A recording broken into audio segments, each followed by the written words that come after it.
Selamat berjumpa kembali dengan kami, channel Film Legenda Nusantara. Dalam channel ini, kami akan menyajikan cerita-cerita legenda, cerita-cerita sejarah Nusantara, kejayaan Nusantara. Semoga kita semua akan menyadari bahwa negara kita, Nusantara, adalah negara yang sangat luar biasa. Salam NKRI. Kidung Senja di Mataram bagian 61. Tentu saja pasukan Ponorogo yang dipimpin oleh Sang Adipati sendiri itu merasa heran dan khawatir kalau mereka terjebak, maka mereka cepat mundur kembali ke Ponorogo, hanya membantu pasukan yang sedang menggempur pasukan besar Mataram yang berada di utara. Apa yang terjadi dan kemana perginya Sang Prabu Hanyokrowati? Ternyata, pada malam hari itu terjadi sesuatu yang mengejutkan di tempat itu. Malam memang gelap dan dingin, dan pasukan itu bersembunyi di dalam hutan yang lebat. Dan pada malam hari itu, menjelang tengah malam, tiba-tiba saja terdengar suara orang bertembang memecah kesunyian malam. Semua orang termasuk Sang Prabu Hanyokrowati, dengan jelas dapat menangkap kata-kata dalam tembang itu dan seperti yang lain. Raja Mataram ini terkejut bukan main.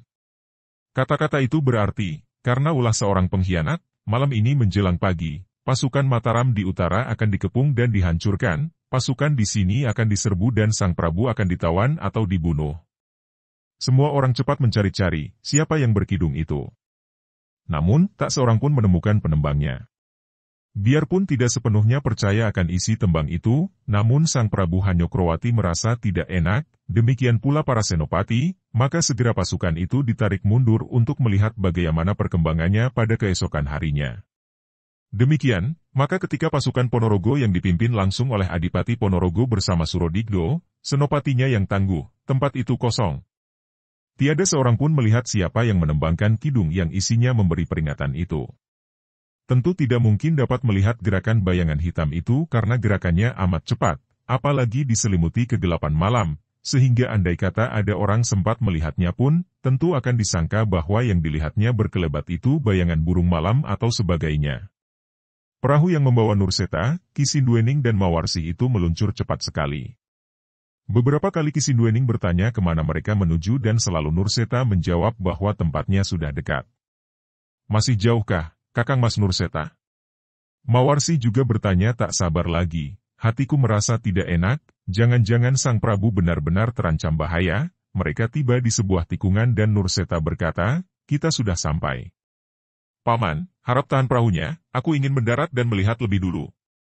Nurseta tidak menanti jawaban dan setelah perahu itu minggir, dia pun melompat ke darat.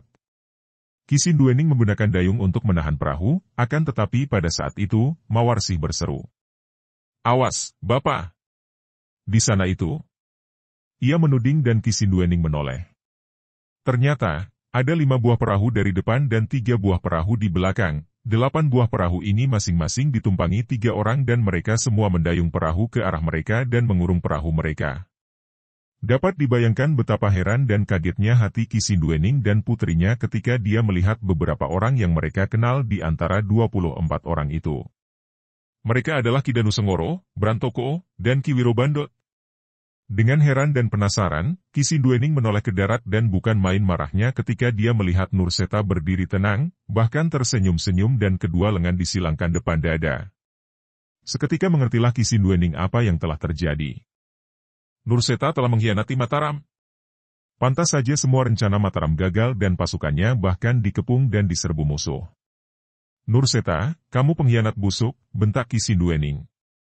Akan tetapi, pada saat itu, para penumpang 8 perahu yang mengepung sudah menggerakkan tombak-tombak panjang untuk menyerangnya. Hati-hati, jangan lukai dia Jeng Mawarsi. Terdengar teriakan Nurseta dan teriakan ini membuat Kisinduening dan Mawarsi menjadi semakin marah. Kini mereka mengertilah akan niat Nurseta, yaitu membunuh Kisinduening dan menawan Mawarsi, tentu dengan niat yang tidak senonoh. Jahanam busuk Nurseta, aku akan mengadu nyawa denganmu, bentak Mawarsi. Akan tetapi ia tidak mungkin meloncat ke darat karena perahu itu terkepung dan mereka sudah dihujani senjata tombak dari segala jurusan. Kisinduening sudah mencabut pecutnya yang melilit pinggang, memutar pecut itu untuk melindungi diri dari sambaran tombak-tombak musuh. Mawarsi juga meloloskan kemben merahnya dan ia pun memutar-mutar kemben untuk membantu melindungi ayahnya karena semua serangan ditujukan kepada ayahnya.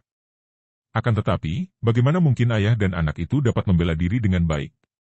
Andai kata mereka berada di daratan sekalipun, dikepung dan dikeroyok 2-4 orang itu, mereka tentu repot sekali mengingat bahwa di antara mereka terdapat orang-orang tangguh seperti Ki Danusengoro, Brantoko, Ki Wirobandot, bahkan Nurseta sendiri. Apalagi kini mereka berada di sebuah perahu kecil dan dikepung dari semua jurusan.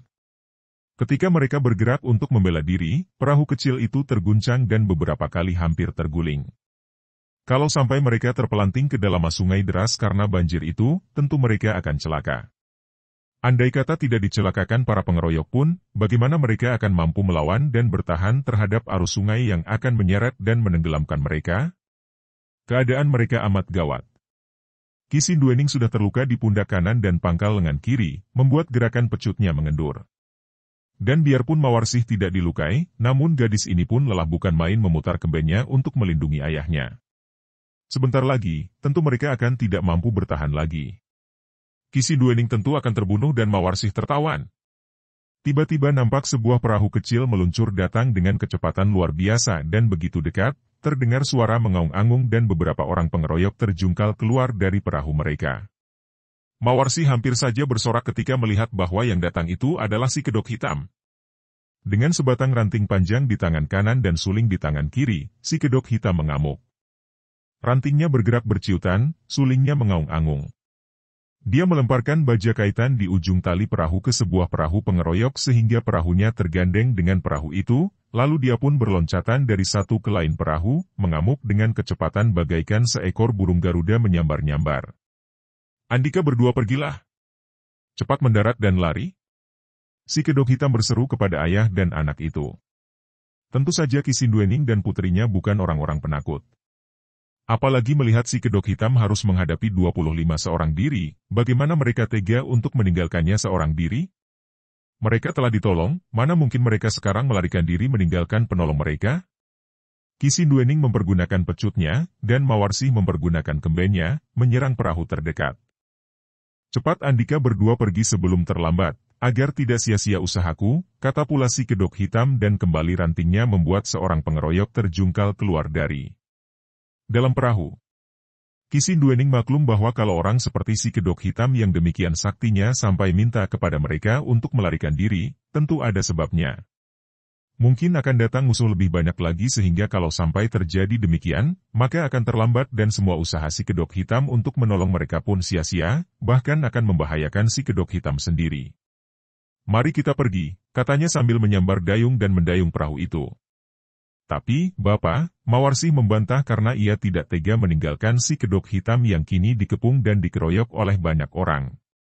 Ini permintaannya jangan bantah.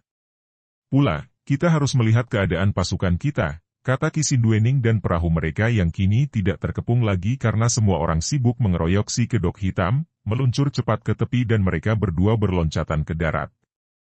Akan tetapi ketika Mawarsih menoleh untuk melihat keadaan si kedok hitam ia menjerit. Ki Sinduening cepat menengok dan dia pun melihat betapa perahu di mana si kedok hitam berdiri dikeroyok banyak orang, tiba-tiba terguncang dan miring sehingga si kedok hitam terpelanting ke dalam air. Tubuhnya disambar arus sungai yang deras dan hanyut, lalu tenggelam. Kembali Mawarsih menjerit dan hendak berlari ke tepi lagi, ke arah menghilangnya tubuh si kedok hitam. Akan tetapi pada saat itu, terdengar teriakan Nurseta, kejar mereka. Ki Sinduening menyambar tangan putrinya dan menariknya, mengajaknya melarikan diri, mereka. Mereka mempergunakan aji tunggang maruta, menunggang angin, sehingga tubuh mereka meluncur cepat sekali.